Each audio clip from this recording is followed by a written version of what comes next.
Hey, it's a local spotlight show here at WJBM Studios in Jerseyville, Illinois, the voice of the Tri-Counties. I am Chris Lorton. I am your host today. And with me today, I have with me retired Judge Eric Pistorius. Welcome, Eric. Thanks, Chris. Thanks for inviting me. Oh, yeah. Loved having you. So you've been retired for how many years now? Almost 5. It'll be 5 in December. 5 in December. That went by fast. It really has. Yeah. And you started off, you went to Jersey High, right? Yeah, I grew up just a couple of blocks away from the courthouse when I was a kid. Yeah. Now, were you into sports and stuff when you were in school? Yeah, I was a very bad athlete, but I tried at a lot of things. Yeah. Uh-huh. And I was, I think, on the C team and the 9th grade basketball team, so 7th, 8th, and 9th. So I was small and short, but I was slow and uncoordinated, so that made up for it. There you go. Yeah. Well, when did you decide that you wanted to go into law? When I was a kid, as I said, we lived close to the courthouse, and my mom worked for the Democrat News forever. And the courthouse is where you got a lot of the news: who got married, who got divorced, who got tickets, who got arrested, those kind of things. And she would go once a week and gather the news, and it was a couple blocks walk from me originally when we lived on West Arch, and I'd go with her for a couple reasons. First off, it's a cool building, and even as a kid, I was always in awe of the courthouse. And then going into it, Linda Crotchet was clerk back then. Yeah. So I would go in her office, and there was always a bowl of candy of Starlight Mints on the desk, so I could always sneak me a piece of candy. And when you got 7 brothers and sisters, there's not a whole lot of candy to go around. So. No. And then I'd go upstairs to the courtroom because Howard Lee White. You had 7 brothers and sisters? Yeah. Yep. Wow. Big family. Yeah. So I'd go upstairs to the courtroom for a couple of reasons. One is it was air conditioned, and 2, Howard Lee White was there, and Howard was a character, and he was judged for 25 years.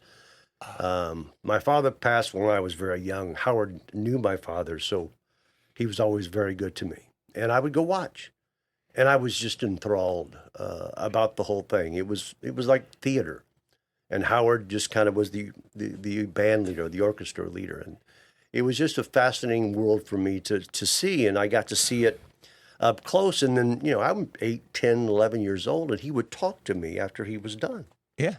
And so that's kind of my start. Yes. And then, so right then you were thinking, I want to be in it.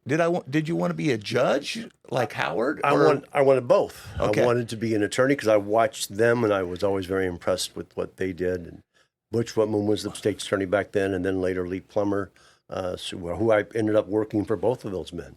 Okay, yeah. So you go to, what college did you go to? Went to Western for undergrad and then Carbondale for law school. I see. Got out and... 84. Yeah. And I went to work in a law firm in Granite City for about a couple of years.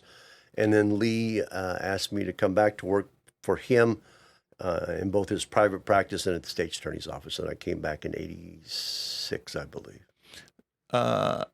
And when you were working for Lee, so what would you actually do for Lee? What was it? Well, he had some private practice work, and also obviously he was at the state's attorney, so I worked at the state's attorney's office and was involved in the prosecution of cases.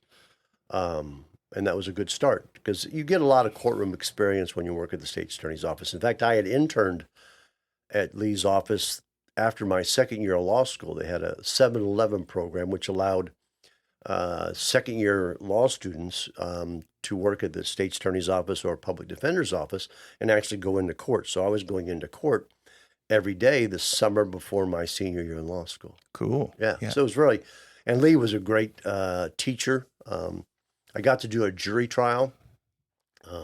Not successful, but it was an opportunity to get in front of a jury, and that was kind of fun.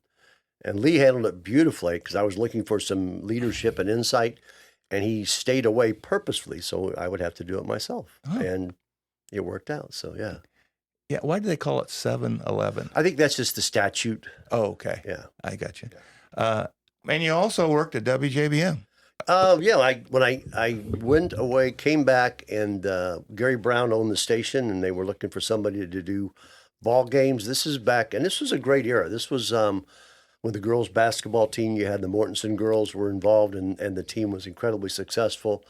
In football and for boys football and boys basketball, you had Marcus Bidlack and Corey Braden. You had Robbie Schroeder. So we had a lot of state playoff appearances in those years that I was able to call the games. I originally started calling the games at the PA announcer at the old football stadium, but and then Gary Brown asked me to do that, and I did. It was not the finest pieces of equipment, but I sure enjoyed getting to do it. Now, at one time, were you calling the games and then also on the radio at the same time? Yeah, I was the PA announcer and doing radio at the same time, which is apparently something that not many people have ever tried. I didn't realize it was hard until somebody else that was in the business goes, "How do you do that?" I said, how would you do that? Well, you don't push. You talk on the mic, and then you blend in what you see, and then you let off the mic sometimes, and then finish what's going on. Yeah, that sounds complicated. Yeah, it just seemed to work, but yeah. What was it like back then? Oh, well, the athletes in the games were amazing, but there was no I didn't have any headphones. Yeah. If I had a home game, I would bring a transistor radio with me, and then I'd put an earbud in. It was like the old school, so I could listen to the radio station. And then when I would send it back to the station for a 60-second break, I would send it back. But I could tell if I'm on the road and you can't get WJBM, which is pretty much every place other than here in Calhoun, I had to count because I couldn't get the radio, and I didn't have a feed back to me from the little equipment that I had. Nothing was easy back then. I would send it back to the station. It was either a 30 or a 60-second break, and then I just sit there and count 1 Mississippi, 2 Mississippi, 3 Mississippi, and then I just jump back in. Oh, you darn! And it seemed to work. So yeah, it was entertaining and challenging, but I really enjoyed it. And the pay was amazing. I got like $25 a game. Oh yeah, yeah.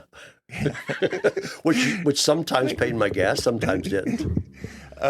Now, of the games, we were talking a little bit before we came on the air, and you mentioned Geneseo. Yeah.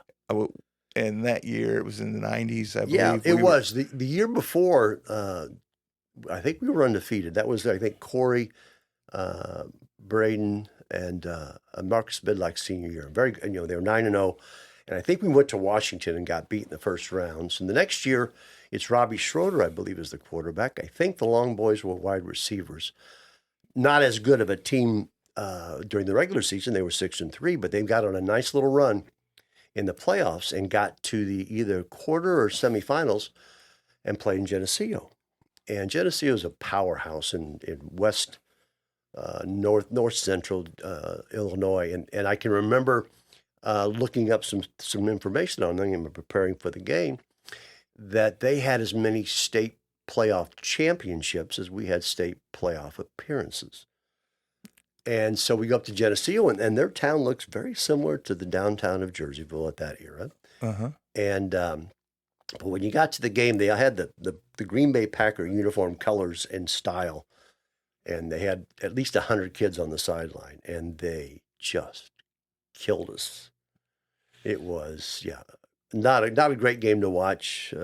Impressed by their abilities, but that was but not a great culmination of a very good season.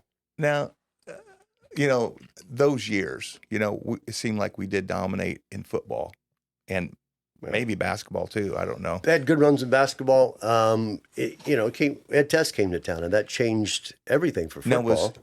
Now, was Test, when did he come to town? About in the 90s, early 90s? Jamie Gorman era, the Norman brothers, that was maybe Jamie's 58. I'm not sure doing the math what that would be, but he made a big difference, obviously, as much like Johns did over in Calhoun. Right. And he had a lot of good runs, and he was a cool guy. I liked him. He was very straightforward, kind of tough dude. Got to the point. Yeah. I think that's what I hear most about Ed Test as well. That he got to the point pretty quickly. Yeah. But back to being an attorney, you're operating here in town, and Were you state's attorney as well? I never was state's Just attorney. worked for- I just worked for Lee. So you had, and you're thinking, at one point in time, going to run for judge. Yeah. And you did. I ran in 1990 against Tom Russell and got beat. Yeah.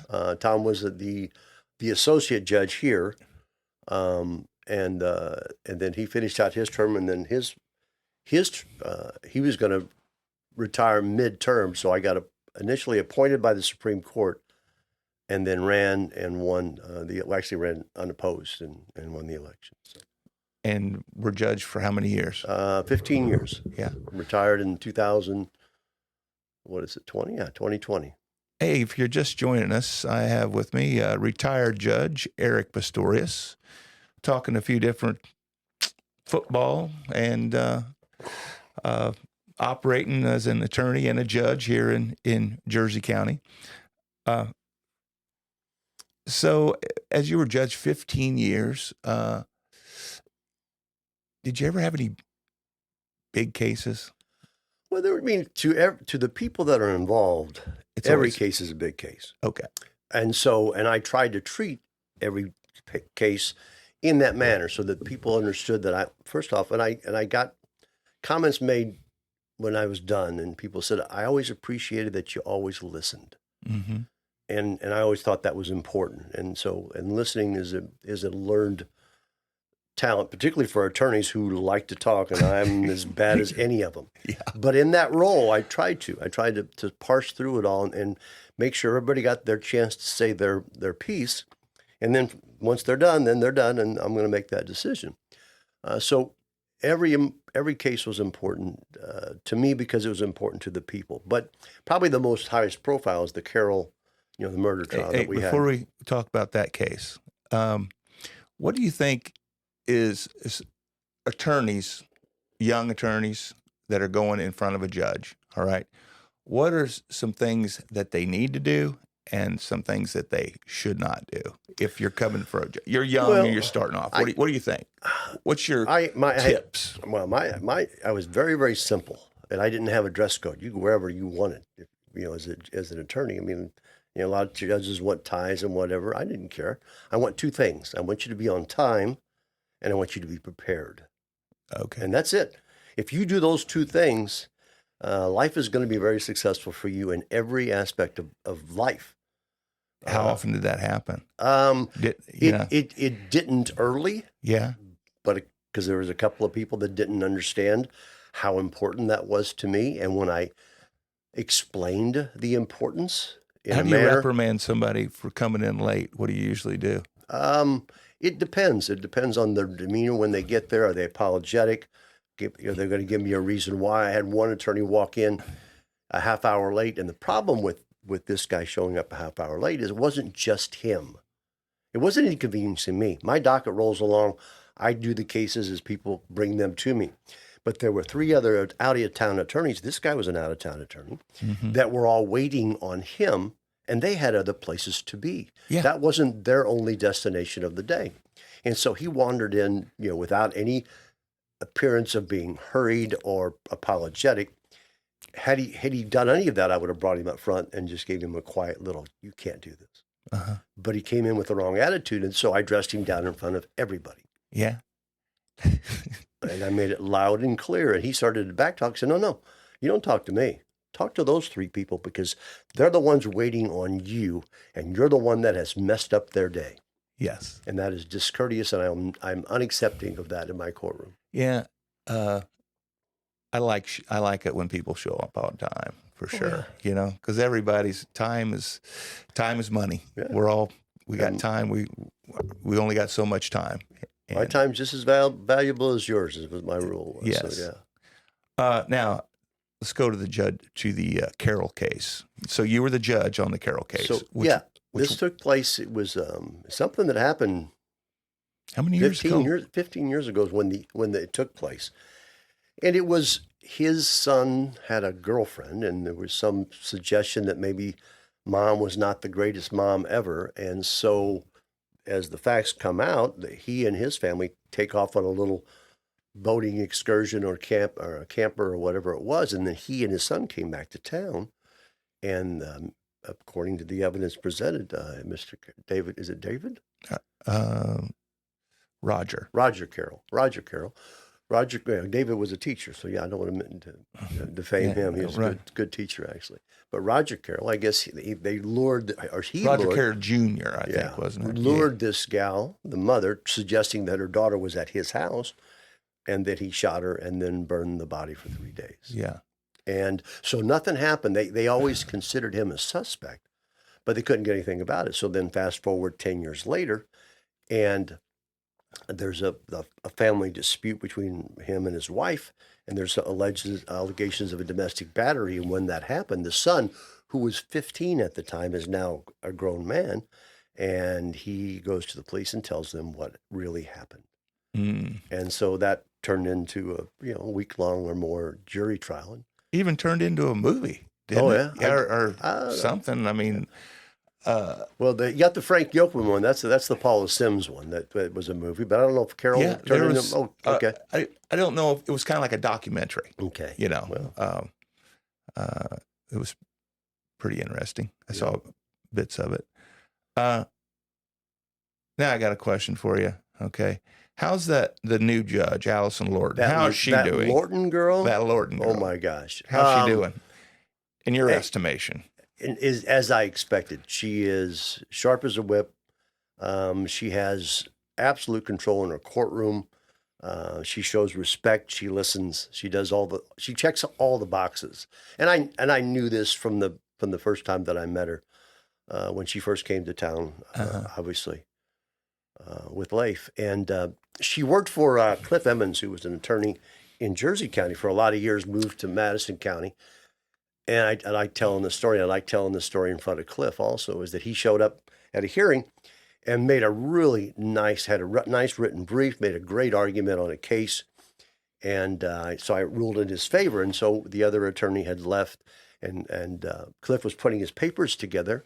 And I knew that Allison worked for him. I was working for him at that time. And I said, hey, Cliff, go please tell Allison what a wonderful job she did on that brief. And he goes, well, Judge, why do you think that Allison did that? Because I've seen her work and I've seen your work. And he kind of put his head down. He goes, I'll tell her. Yes. So, and I knew then, I said, this is somebody that's going to be very good at what she does. And when she appeared in court as an attorney, always very professional. Again, always on time, always prepared. And she brings that to the bench. And I get a chance to show up in front of her now because I'm doing a little part-time public defender gig, and I enjoy that immensely. Yeah, Scott Schultz came to me a year and a half ago and said, I don't know what you're doing or if you like what you're doing, but I sure need some help as a little part-time public defender gig. And I go, I'll do it. He goes, really? I said, yeah. I said, I love the best part about the practice of law is being in court. That's the fun part of it. All the background stuff, all the work stuff, not as much fun, but yeah, being in front of a judge, making an argument, that's fun. Being in front of a jury. A lot of people, they say, the scariest thing is for people that talk in front of a crowd. But so you have to be able to want to speak. Oh yeah. Well, I was one of 8, and if you wanted to be heard, you had to be loud. Where were you in that? I was 6 out of 8. So there was 3 boys, and then my 2 older sisters, my 2 younger sisters. And then when my father passed and my brothers all left, it was me. Kind of like the Shell family. Yeah, me, 5 women, and 1 bathroom. So one thing I learned is to get up early. That's right. To get my shower and get the heck out of this mess. But yeah, I was very fortunate and had a very strong mom, kind of like Aggie Shell, who raised a bunch of kids all by herself. Yeah. Yep. For sure. Mom was the same kind of person. She was a little scarier than Aggie, though, I think. But I just knew Aggie as somebody else's mom, not my mom. I'm sure she had her moments as well. So this new job that you have, is it interesting? Every single day. It's always different. Yeah. I just, it's a 1 day a week kind of a gig. Criminal docket's usually on Mondays. Every once in a while you get pulled in on a Wednesday or a Thursday. It's, I'm semi-retired, so I got time. The only thing I got to worry about is getting my honeysuckle cut back. So your honeysuckle? Oh yeah, we got a nice crop, and that's not a good thing, as you know. No, but it is honeysuckle cutting season right now, so I'm about ready to get at it. Oh shoot! Got my chainsaw on a stick. Yeah. And some Tordon. So I'm ready to cut it and spray it. What else are you doing in your semi-retired life? We play a little golf. Yeah. Married Kathy Sinclair. We have a wonderful time together. We got a couple of cats. One of them's getting fixed as we speak.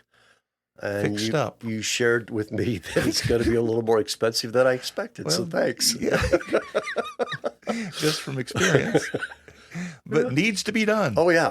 There's no question about that. This one's full of, can I say piss and vinegar? You said it. Yeah. That's what he is. Right now, something needs to calm him down. So, yeah.